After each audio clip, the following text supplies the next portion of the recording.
Hello and welcome to our recap of our lecture on interpretation of financial statements. So remember, the key thing with this was the question approach. So at the start of this we would set out a table and we would do all of our workings. So we would do them under our three headings of liquidity, profitability and gearing. We would get all the workings we could done in the time available for workings. So we would see how many marks are available for ratio calculations and spend that time doing our workings. Then below we would do a discussion of each ratio. We would say what the percentage movement was, if it was good or bad, a comparison to last year or the industry average, and then write a conclusion. That means we would have done a ratio for all of the areas of the business, so under liquidity, profitability and gearing, and we would have discussed each of those, so it means we would have had a discussion of each of those areas of the business. So that means you're going to maximize the marks you could get for this. So the first area was liquidity, and the ratios you need to be able to calculate were the current ratio, current assets over current liabilities, the quick ratio, current assets less inventory over current liabilities, the inventory period, average or current inventory from your statement of financial position over cost of sales times 365. Your collection period, receivables from the statement of financial position over credit sales, again multiplied by 365. And lastly, your payables period, your payables over credit purchases or cost of sales if you're not given it, times 365. Again, there's only 5 there. You need to learn them and you need to have your first heading as liquidity. So illustration 1 showed us how to do that.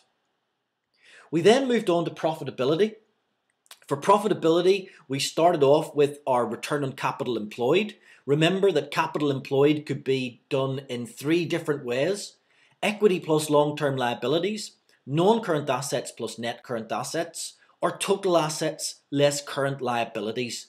The reason we needed to learn all 3 of those was that they may not give you the full balance sheet, in which case you may have to use one of the ones that doesn't use the information that you're not given. So what does this tell us? It tells us the underlying performance of the business before finance, the return that we can generate on the investments within the business.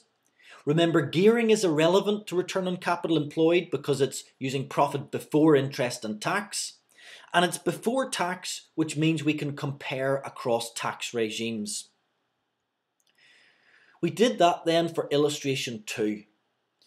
Return on equity then was our profit after tax less preference dividends over our ordinary shares plus reserves. Remember, we use distributable profit on the top line because that's what shareholders will be interested in. And it's return on equity. What return are you making on those shareholders' funds? So that's what it tells us, how well we're using those shareholder funds. Gearing will have an effect because it's profit after tax this time. And remember, for comparability, you can only compare to last year or the industry averages, but make sure that you do that. And we did that for illustration 2. Lastly, your margins. Operating profit margin is the only one that doesn't tell us what to use. So we use our profit before interest and tax over our turnover or revenue. So what does this tell us? It tells us the profit percentage that we're making on each sale. And we did that for our operating profit margin, our net margin and our gross margin in illustration 2. Make sure you can calculate all of those. Gearing was the last heading that you need if you're going to analyse how a business has done and interpret the financial statements. Capital gearing then is debt over debt plus equity or debt over equity, depending on what the examiner asks for. This measures your financial risk, remember, and use market values for your equity. So that will be the number of shares multiplied by the share price. Again, we did that for illustration 2. And then we looked at the interest cover, which is profit before interest and tax over interest. How many times are we covering our interest charge with our profit before interest and tax? So again, this is a way to assess the financial risk of the company. What is the risk that they may not be able to pay that interest? And we did that calculation for illustration 2.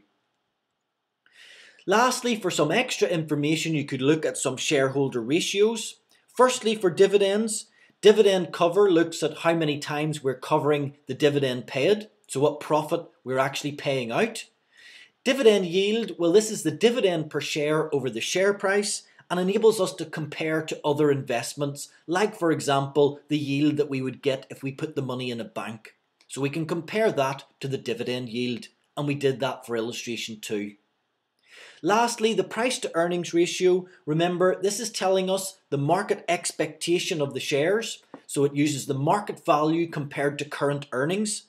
So it says, well, what does the market think of this share? If they're willing to pay a lot of times the current earnings, well, then they think it's good.